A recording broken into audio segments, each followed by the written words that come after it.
Better Life Media, America's leading source for life improvement, presents Brian Tracy.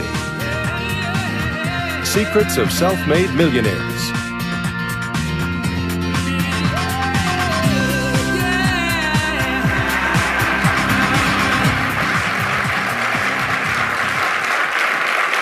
Thank you.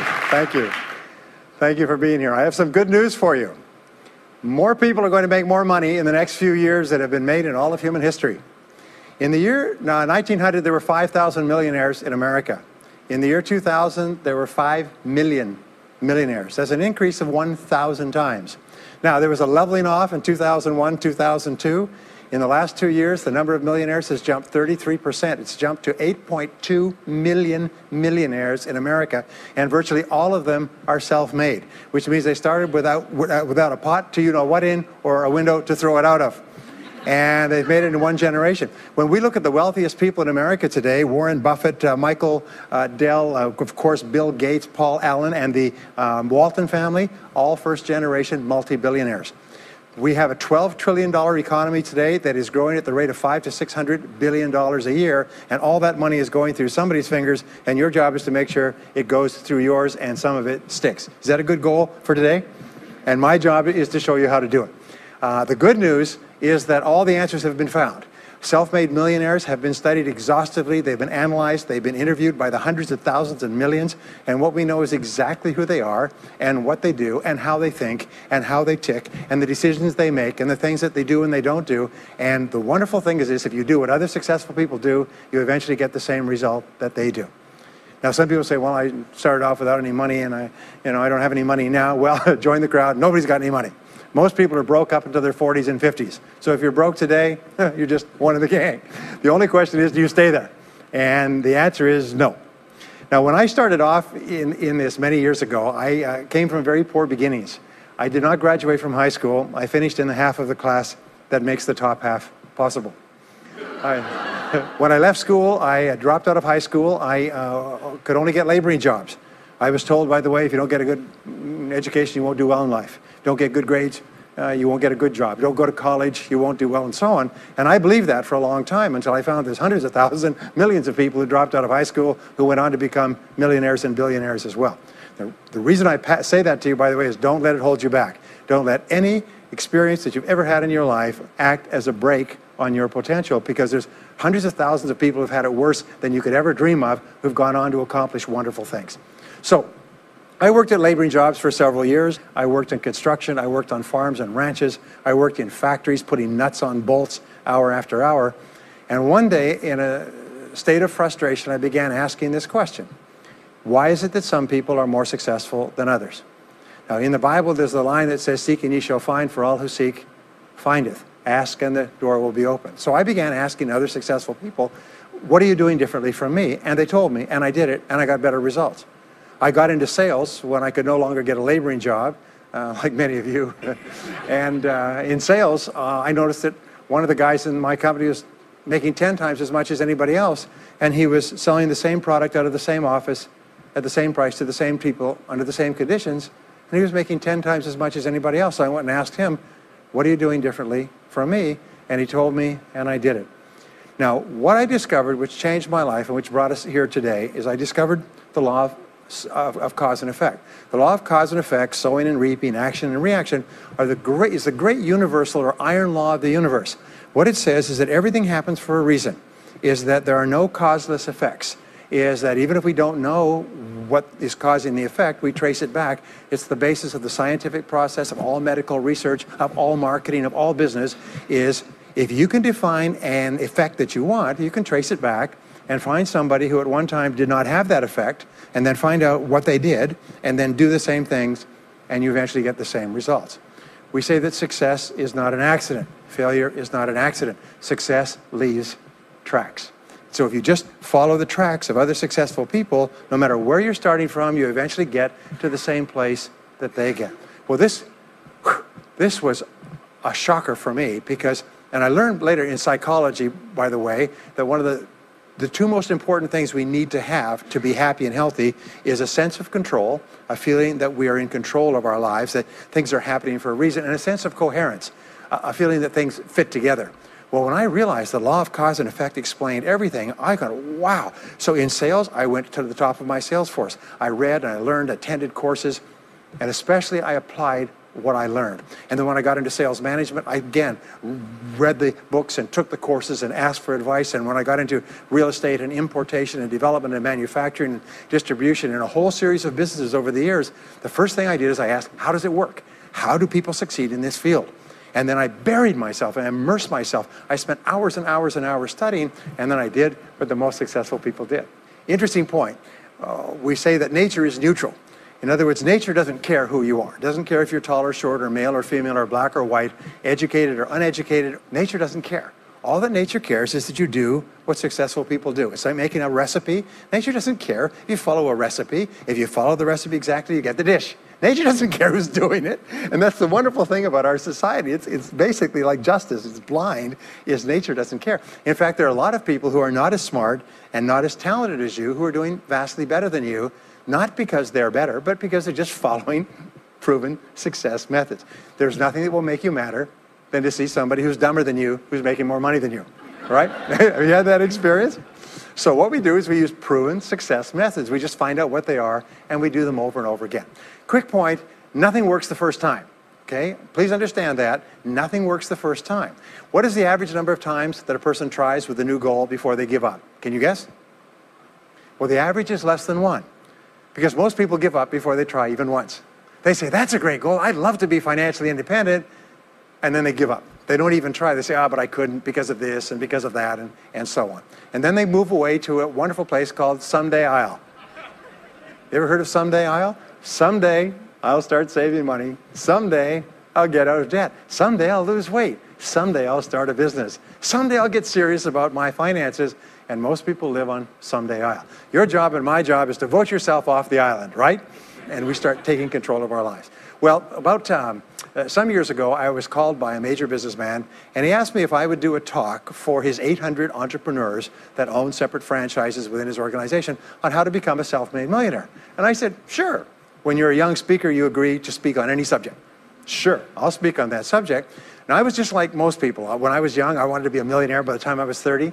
And when I hit 30, I put it off to 35. And as I got to 35, you put it off to 40, and then you kind of just don't look at it anymore. You forget about it and feel the deck is stacked against you. Well, I was about 38, 39 when he called me up and asked me. I said, sure, no problem.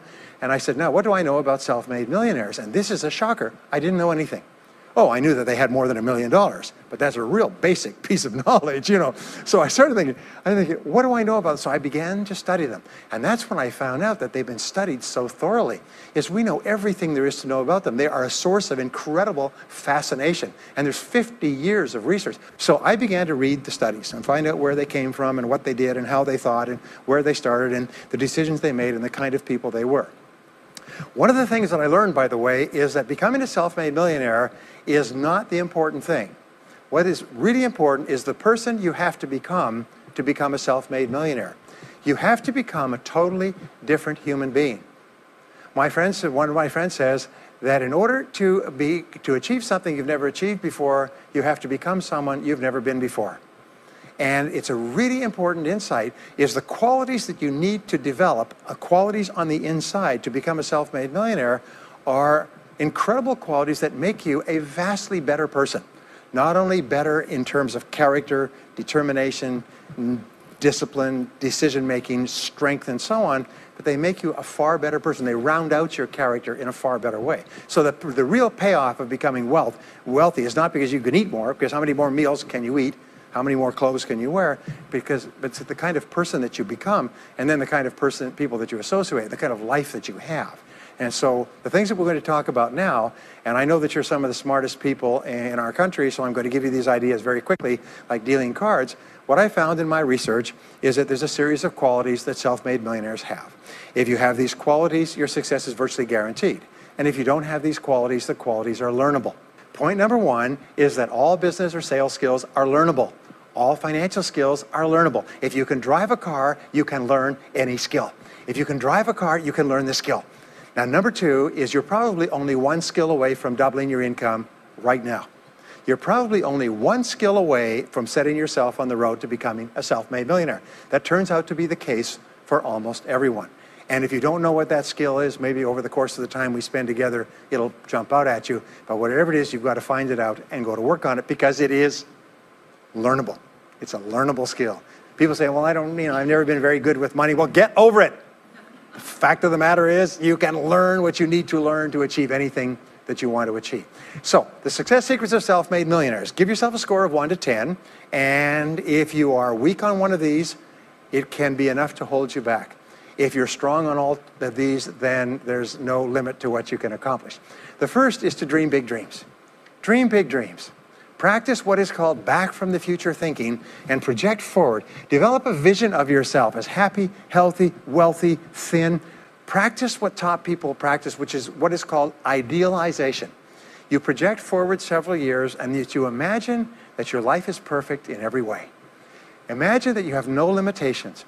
Imagine that you have all the time and all the money and all the friends and all the contacts and all the education and all the experience, and that you could be or have or do anything you want in life. If you could, what would it be? If your life were perfect in 5 years, what would it look like? How much would you be earning? How much would you be worth? What kind of a family life would you have? What kind of health would you have? What kind of car would you be driving? What would your life be like if you could wave a magic wand and make it perfect in every way? Now, what we have found is this is the starting point of great riches, and it's the starting point of great success in life, is for you to have a dream or a vision of a wonderful future. Here's an exercise that we give people in our audiences, is take a sheet of paper and make up what is called a dream list.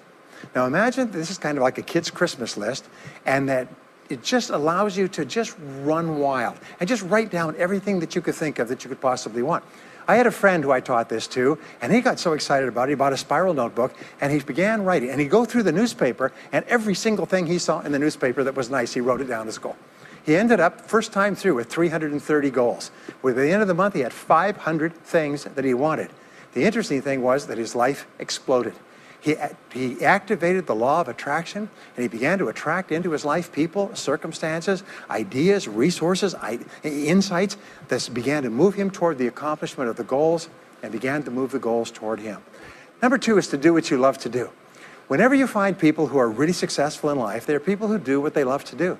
They love their work. The great rule for success in life is to find something that you love to do and then find a way to make a living doing it. Now, when you find what you love to do, it'll be something that gives you energy, it motivates you, it enthuses you. It's probably something that you were meant to do from the time you were born. And when you ask self-made millionaires, what sort of work do you do? They'll often say, I've never worked a day in my life. I just do what I like to do. I had a graduate in my course once who came up to me and said, you know, that's interesting. He said, when I was a little boy, I loved to study airplanes. He said, I got airplane books, and I had airplane models, and I had toy planes, and then I got into competitions with remote-controlled planes. He said, when I grew up and went to school, I studied aeronautical engineering. He said, today, he said, I'm 35. He said, I own 3 companies. One builds a small aircraft. Another one repairs and services small aircraft. Another one is in leasing and chartering small aircraft. He said, I've never worked a day in my life. He said, I've just played with planes since the time I was a kid. So one of the things that you can do is go back to the time when you were young, as a child between the ages of 7 and 14, before you discovered boys or girls, and what is it that you really love to do? And you'll often find that within that is something you're supposed to do as an adult. Number 3 is commit to excellence. Now this is really, really important, and I had a hard time with this as a young man because I was never good at anything. I was never picked for any team, and if I was picked, I was the first person cut. I got lousy grades in every class. I got fired from multiple jobs. I even got fired from a job pumping gas once. Can you imagine that? Being fired for pumping gas because you're no good. They came out and said, you're no good at pumping gas. How can you be no good? Little old ladies can pump gas, and here I was no good at pumping gas. Anyway, so I got fired. I went from job to job, and then I discovered that all people who are successful are excellent at what they do. You know the old question they asked Willie Sutton, the bank robber, why do you rob banks? He said, well, that's where the money is. Well, being in the top 10% is where the money is. So what you have to do is you have to pay any price and make any sacrifice to get into the top 10% in your field. Now, here's the good news. If you're doing what you love to do, you will want to be in the top 10% in your field. If you don't want to be excellent at what you're doing, it means you're in the wrong field. It just means that you're marking time, you're treading water. And there's a lot of people who are in their field and they do their job and they go home at night and don't think about their work and so on. And this kind of an attitude means that you have no future. You have a very shaky present. That crackling sound you hear is the ice breaking under your feet, okay? And you have no future, because if you're not doing what you love to do and throwing your whole heart into it, you're just marking time. But everybody is designed so that there is something that you love to do that you can do well. And the fact that you love it means that you probably have the ability to excel at it. So make this decision to get into the top 10%. And let me tell you what changed my life. Here I was struggling in my late 20s, and I learned this. It was a breakthrough thought. Is that everybody's in the top 10% started in the bottom 10%. Everybody who's doing well was once doing poorly. Everybody who is at the top of your field today was once not even in your field at all and didn't even know it existed. What that means is that if you're willing to pay the price and work hard and make the sacrifices, you can get into the top 10%. Now, how long does it take? It doesn't take a week or a month. Most people are really impatient. And to achieve mastery in your field takes 5 to 7 years. People say 5 to 7 years. Geez, I'll be 5 to 7 years older before I start enjoying the big rewards. Well, how much older will you be in 5 to 7 years anyway? Now, here's an important point. Are you ready? The time is going to pass anyway. The time is going to pass. 5 to 7 years from now, 5 to 7 years will have passed. The only question is, are you going to be at the top of your field, or are you still going to be down there with the mediocre 80%? And the wonderful thing is this is nobody's better than you, and nobody's smarter than you. If anybody else is at the top of their field, it means that you can be at the top of your field. Just go to them and find out how they got there, because they started at the bottom. Now, it may take longer for some people and less for others, but everybody who puts one foot in front of the other and keeps moving eventually gets there. And that's where all the rewards are. And not only that, that's where all the joy in life is. When you're really good at what you do, you feel wonderful about yourself. You're respected and esteemed by everybody around you. You can write your own ticket. You can open any door when you're good at what you do. Because you get up in the morning and you know you're good. And that is more important than the rewards that go with it. The next key is to develop your unique talents and abilities. Every single person is designed from infancy with special talents and abilities that, if you develop them to their height, can enable you to accomplish anything you want in life. Everyone is genetically structured to be able to do something superbly, to do something they enjoy, to do it well, and to get great satisfaction from it. Peter Drucker often asks the question, what are you good at? What are you good at today? What should you be good at? What could you be good at? What will you be good at? And so one of the questions that we ask is, looking back in your life, what has been most responsible for your success up to now? What has been most responsible in the past? What is it that you have done that has gotten you the best results? Because as we said before, success leaves tracks. And if you look back into your past, you'll often find indicators that guide you to your future. Do you remember that fellow that won $300 million in the lottery? He was a high school physics teacher. And they asked him what he's going to do with it. He said he's going to take a week off and then get back to work, because he doesn't want to give up his job teaching high school physics, because he loves his work so much. That is a person who's in the right place for him. And now he can just drive to it in a nicer car. Anyway, now the next key to becoming a self-made millionaire is to see yourself as self-employed. What we found is the top 3% of adults in our society see themselves as self-employed. They see themselves as in charge of their own lives. When I started off my career as a young man, I was 21 years old, working as a construction laborer, living in a one-bedroom apartment, broke, taking buses 2 hours every morning to get to work, and buses 2 hours to get back. I still remember that, and I still remember a light going off one evening. I was sitting there in my little apartment, in my little kitchen alcove, and I suddenly realized that I was responsible, that I was in charge of my own life, that no one was coming to the rescue. And it was one of the great turning points in my life. So what you find is that all exceptional people are highly responsible people. They look upon themselves as self-employed. Sometimes I'll ask an audience, I'll say, how many people here are self-employed? And some people will raise their hand and some won't. I'll say, now what's the true answer to this question? And the true answer is that everyone is self-employed. The biggest mistake you could ever make is to ever think you work for anyone else but yourself. Even if someone else signs your paycheck for you all your life, The most valuable people in any organization are the people who treat the company as though it belongs to them. They see everything that happens as affecting them personally. They're not the 9-to-5ers, the no-hopers that say, yeah, well, I go to work. When I'm not at work, I don't think about my work. These people, somebody has told them that's a clever way to think. It's the way losers think. Winners think about their company, and when they're not there, they think about how they can do it better. When something happens in their company, they take it personally because they see themselves as highly responsible. As a result, they're paid more, they're given more educational opportunities, they're promoted faster, and these are the people that eventually, like cream, rise to the top of every organization and every industry, the top 3%. The next key to becoming a self-made millionaire is to develop a clear sense of direction. Developing a clear sense of direction means that you need to become intensely goal-oriented. We find that all successful people are goal-oriented. There's an old saying, you can't hit a target that you can't see. You've got to know what you want in every area of your life.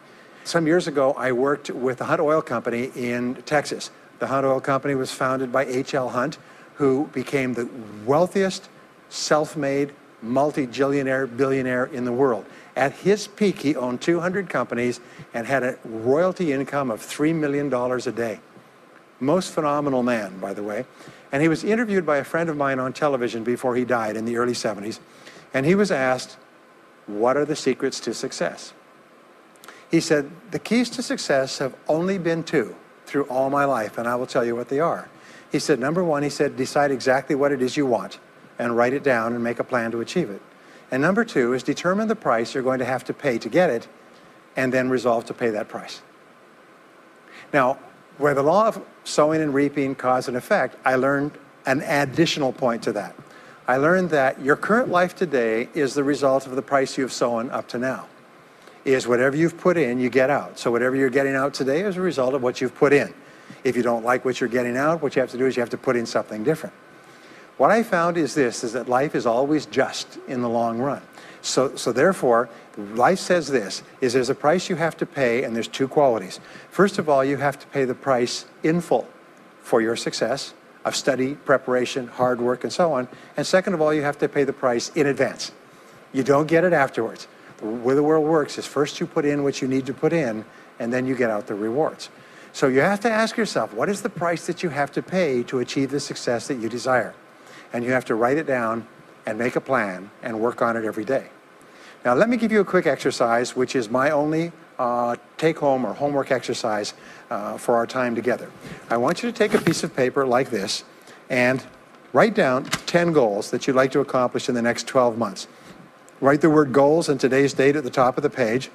Write down 10 goals you'd like to accomplish, and then ask yourself this great question. If you could only accomplish one goal on this list, but you could accomplish it within 24 hours, which one goal would have the greatest positive impact on your life? Now, this is a great question because it'll usually jump out at you. You say, that's the one. If I had this, that would have more of an impact on my life than anything else. Sometimes it's a financial goal, sometimes it's a health goal, sometimes it's a relationship goal. But whatever it is, put a circle around that goal and then turn the page over and write it at the top of the page, set a deadline on the goal, make a list of everything that you could think of to do to achieve the goal, and then begin working on your list. And here's the kicker, do something every day. Do something every day that moves you one step forward towards your major goal. My promise to you that this exercise, selecting your most important goal, making a plan, and working on it every day, will change your life in ways that you cannot imagine. They say that people begin to become great when they determine their major definite purpose, their number one goal, and work on it every day. It is the secret to becoming a self-made millionaire. It's the secret to great success in life. My promise to you is a week, a month, a year from now, you'll look back and you'll be absolutely staggered at the difference it makes. I was giving a seminar not long ago, and a gentleman came up to me. He said, you know that goal-setting exercise? It changed my life 10 years ago. He said, I was broke, I was divorced. He says, I was an alcoholic, and somebody dragged me to one of your seminars. He said, and I did that exercise, and I picked my major goal. He said, it changed my life. I said, in what way? He said, today, he said, I'm worth $40 million. I said, wow. He said, yes, and I owe it to that lesson. Next is refuse to consider the possibility of failure. It's the most amazing darn thing is that the fear of failure is the greatest single obstacle to success in adult life. And it's not failure itself, because each one of you is a professional failure. Each one of you has failed over and over and over again. Isn't that true? All of us fail. All human beings fail over and over. 9 out of 10 things that we try don't work out the way we expected. We have failures in relationships and in jobs and in careers and investments and everything. It's not the failure that holds you back. The failure makes you smarter. We say that it is the fear of failure, not failure, that holds you back. And the way that you overcome failure is you never consider the possibility of failure. The rule is this, is there's no such thing as failure, there's only feedback. Is when you try something that doesn't work, you get feedback, not failure. And recognize that most things you try aren't going to work the first few times. So what you do is you say, oh, that's an interesting bit of feedback. And you pick yourself up and you move forward and you have more feedback and you move forward. To become a self-made millionaire, you're going to fail over and over again, year after year after year. But your brain has a cybernetic mechanism, which means that every time you try something, you get feedback, which makes you smarter. And when you try something else, you get feedback, which makes you smarter. And eventually, you reach the point where you're too smart and you stop making mistakes. You start to do more and more things right and fewer things wrong. But you can't get there unless you have experienced the failures. Henry Ford once said that failure is merely an opportunity to more intelligently begin again. Now, let me pass on one great rule to you, which has been discovered in interviewing self-made millionaires. Self-made millionaires look into every failure for something good. They say, there's got to be something good in this that I can benefit from, and surprise, surprise, they always find it. Second is, self-made millionaires always seek the valuable lesson in every setback or obstacle or temporary failure, and they always find the lesson. Now, what do failures do? Failures whine and cry and think about what they've lost and blame their problems on someone else. Successful people say, what can I learn from this that will make me smarter next time? And my promise to you, those who seek find, is that if you go looking for a valuable lesson in the biggest problem that you're facing today, you'll always find the lesson. Here's another possibility. Your biggest problem today could be the biggest gift that you have ever received, because it may contain within it the lesson that will make you successful. If you stop thinking about what happened and who's to blame, and you start looking for the gift within your problem, sometimes it can transform your life. The next key is to dedicate yourself to lifelong learning. Now, what takes you from rags to riches is personal development, personal and professional development. In the 21st century, as Peter Drucker says, knowledge and skill are the keys to the 21st century. And the only thing that will be relevant, the only skill that will be relevant in the 21st century is the ability to learn new skills, because virtually everything you know is becoming obsolete at a rapid rate. Stephen Covey says that your current knowledge base has a half-life of 2 years, which means that half of everything you know will be irrelevant within 2 years. And 2 years from now, half more. So if you're not continually learning and upgrading your knowledge and skills, you're not staying in the same place. As Pat Riley says, the basketball coach says, if you're not getting better, you're getting worse. If you're not constantly learning, you're actually falling behind. So here are the 3 keys to continuous learning. Number 1 is read in your field 30 to 60 minutes each day. In other words, turn off the television, turn off the radio, put aside the newspaper, and just read in your field. The very best places to read, by the way, are books.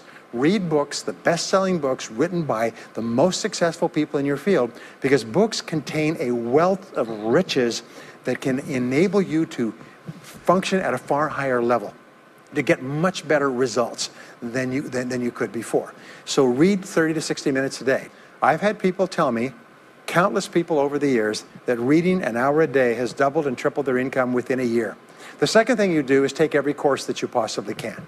The courses and seminars that are available to you in your field that are given by professionals are courses that have been developed over years and years and years.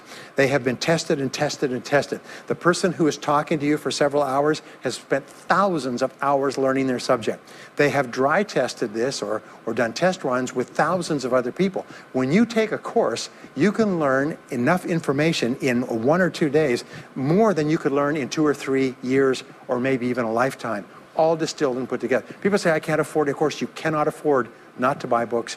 You can't afford not to go to courses.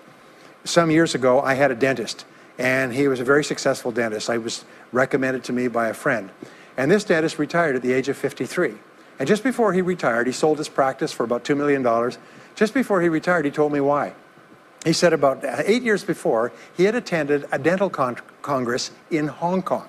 This is from California. He'd flown all the way to Hong Kong to attend this international dental congress because there were specialists giving private lectures, sort of plenary sessions on the side. And he attended this session, and it was on particular technique of cosmetic surgery that this dentist had developed that no one else knew, where you could basically straighten out a person's entire front jaw so they look beautiful at a very low cost, at a very high level of effectiveness. He came back and he began implementing this in his practice. People began flying from 500 to 1,000 miles away. Every dentist sent their families, members, and themselves to this dentist. He was able to charge whatever he wanted to charge.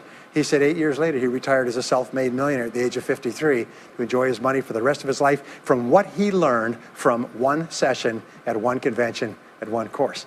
Now, that is a true story, and maybe it's an exception, but you can never tell where the information is going to come from. The third way that you can upgrade your skills is listen to audio programs in your car.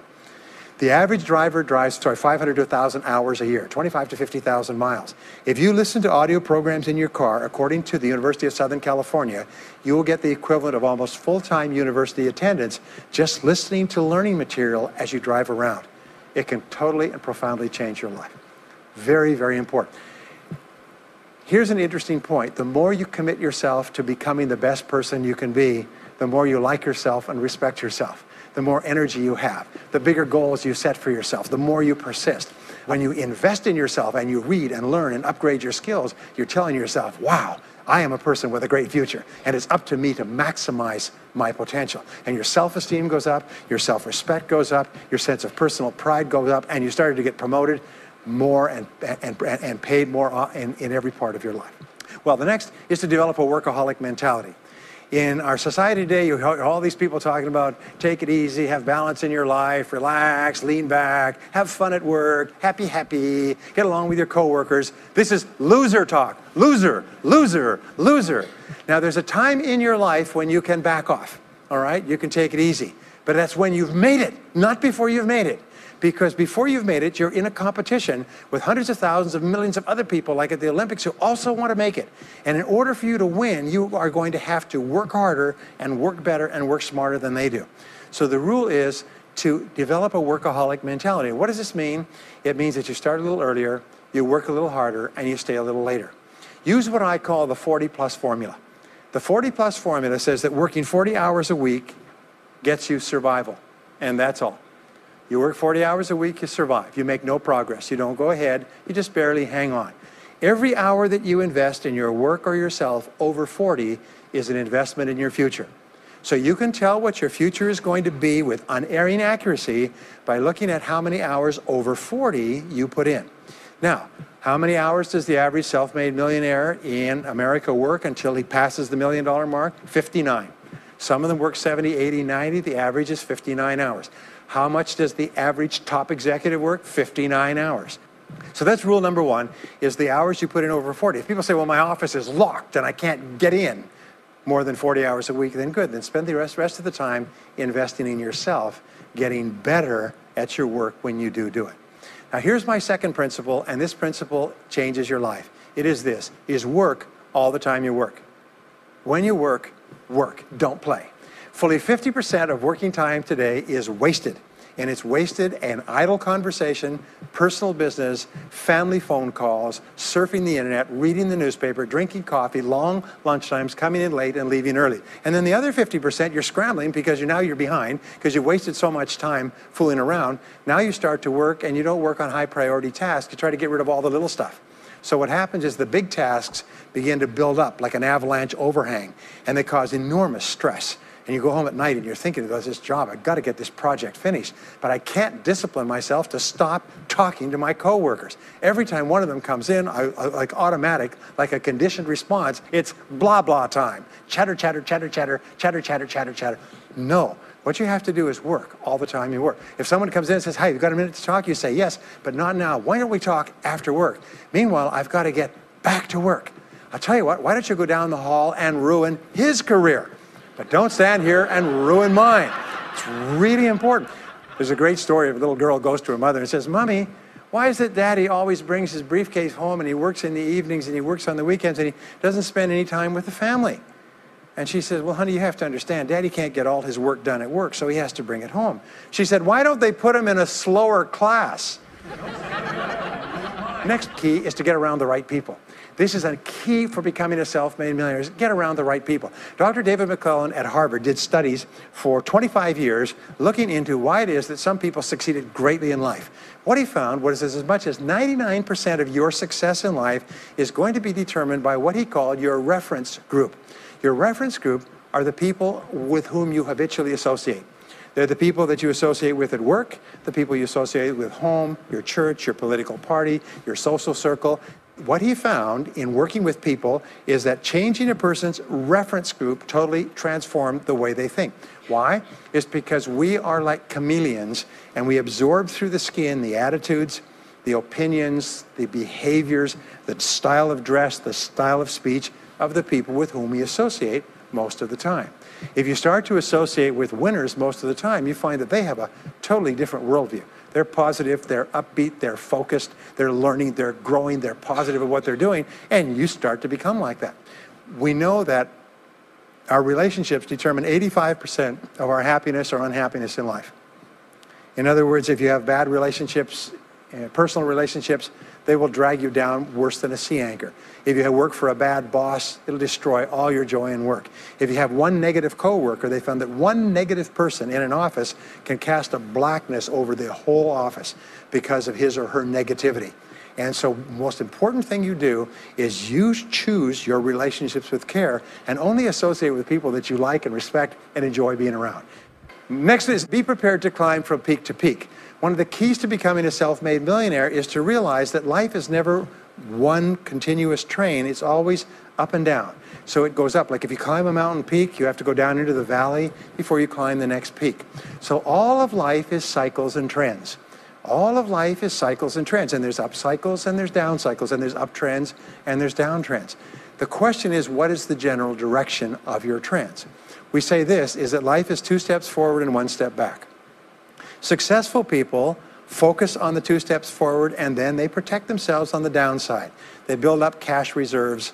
They put in stop loss orders on their stock market. They very carefully watch what they're doing. So they try to maintain that 2 steps up and then make sure that the 1 step back is not so far. And then they want to make sure that this curve is generally upward so that each time there's a step back, they're still further ahead than they were before. The next one, which is to develop resilience and bounce back. Developing resilience and bouncing back is one of the key qualities of self-made millionaires because, as I said right at the beginning, most things won't work. This is a very interesting point, is that you're going to be knocked down over and over again. And what we know, as my friend Charlie Jones says, is you have to bounce, don't break. And when things go wrong, bounce. And so what I learned many years ago was this interesting technique of what is called mental rehearsal. And mental rehearsal says that you mentally prepare for the inevitable downturns before they occur. So you say, all right, in the course of life, things are going to go wrong, but when they do, I'm not going to become upset. I'm not going to get mad or angry or anything else. I'm just going to take it and learn from it and pick myself up and keep going. Sometimes I ask this question, does anybody here have any problems? Everybody says yes, everybody's got problems. Well, here's the rule, is all of life is a continuous series of problems. They never end. The problems just keep on coming, like the waves of the ocean. The only break in this unbroken series of problems will be the occasional crisis. So life will be problem, problem, problem, problem, problem, problem, crisis. Problem, problem, problem, problem, problem, crisis. It's like the waves of the ocean. 6 problems and a crisis. 6 problems and a crisis. Which means that everybody here is either in a crisis right now, has just gotten out of a crisis, or is just about to have a crisis. So what we have found is this: the hallmark of superior people, 30 years of research, is how you respond to a crisis. How you deal with problems and how you respond to a crisis. And what we have found is this, is superior people look for the solution to every problem.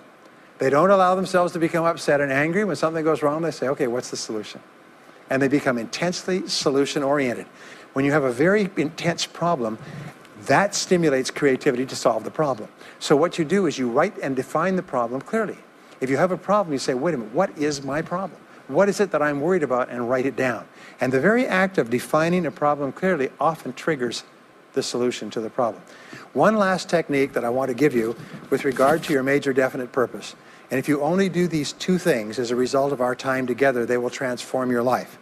You've already identified the one goal that can have the greatest positive impact on your life. Now what you do is you take that goal and you write it at the top of a page in the form of a question. And you say, let us say your goal is to double your income. That could have a major impact on your life. You say, what are all the things that I could do to double my income in the next 12 months? Write it as a clear question. Even better, if you're earning $50,000 a year today, write, what could I do to earn $100,000 over the next 12 months? The more specific the question, the better. Then you devote yourself to writing 20 answers to this question. You must write a minimum of 20 answers. Work harder, work smarter, start earlier, stay later, change occupations, upgrade my skills, whatever it is, keep forcing yourself to write till you've written 20 answers. We call this mindstorming.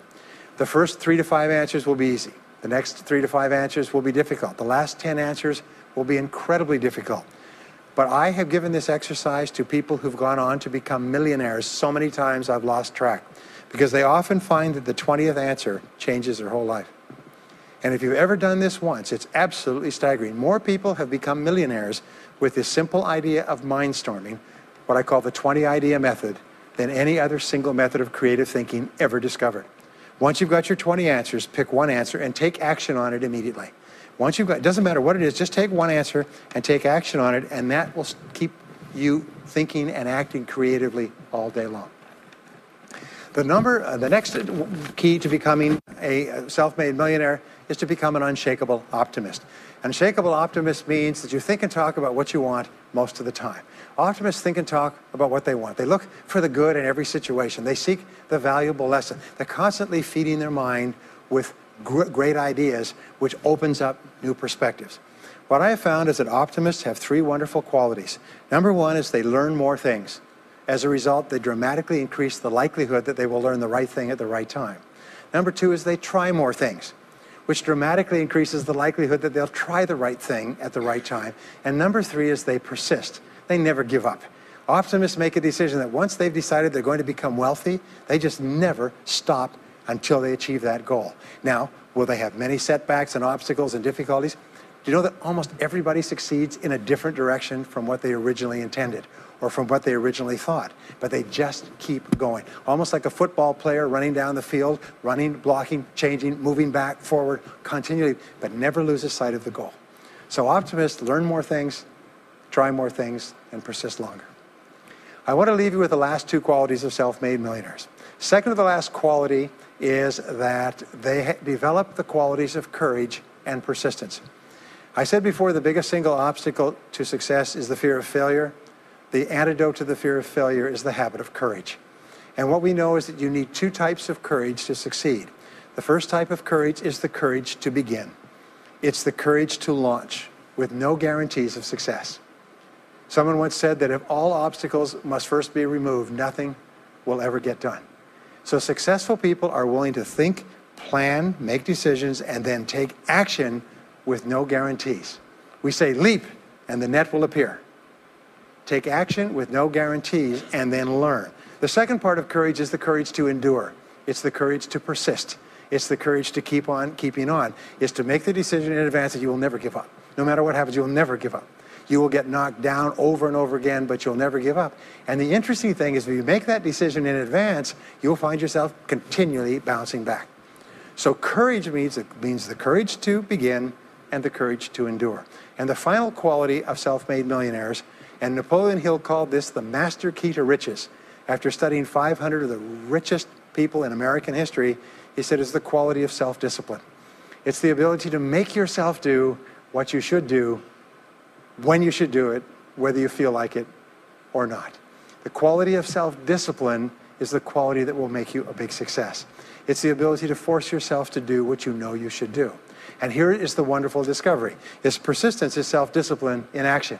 Every time you persist, you build your self-discipline. Every time you practice self-discipline, you build your ability to persist. And the 2 of them are tied into your self-esteem. So the more you persist, the more you like yourself. And the more you like yourself, the more discipline you have. And the more discipline you have in practice, the more you like yourself. As a result, the more you persist. And eventually you get onto an upward spiral where you become absolutely unstoppable. You reach the point where you know you can achieve the goal and nothing in the world can stop you. And every step that you take forward makes you stronger and stronger and stronger until finally people say, I know one thing about him, I know one thing about her. You cannot stop him or her. Once they decided they want something, they will not stop until they get it. And when you develop that quality, there will be nothing that is impossible to you. So let me just leave you with these last points. We're living at the very best time in all of human history. More people are going to make more money in the next few years than have ever been made in all of human history. More people are going to become millionaires and are becoming millionaires today at a faster rate than we've ever thought possible. And no one is better than you and no one is smarter than you. And if you do what other self-made millionaires do, then nothing in the world can stop you from eventually getting the same results as other self-made millionaires. And I hope you do. Thank you very much.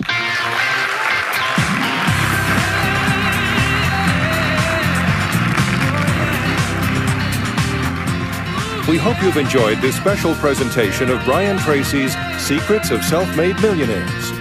If you would like to own a copy of this program or any of Better Life Media's programs, please visit our website at betterlifemedia.com, where you'll find all types of valuable life improvement information.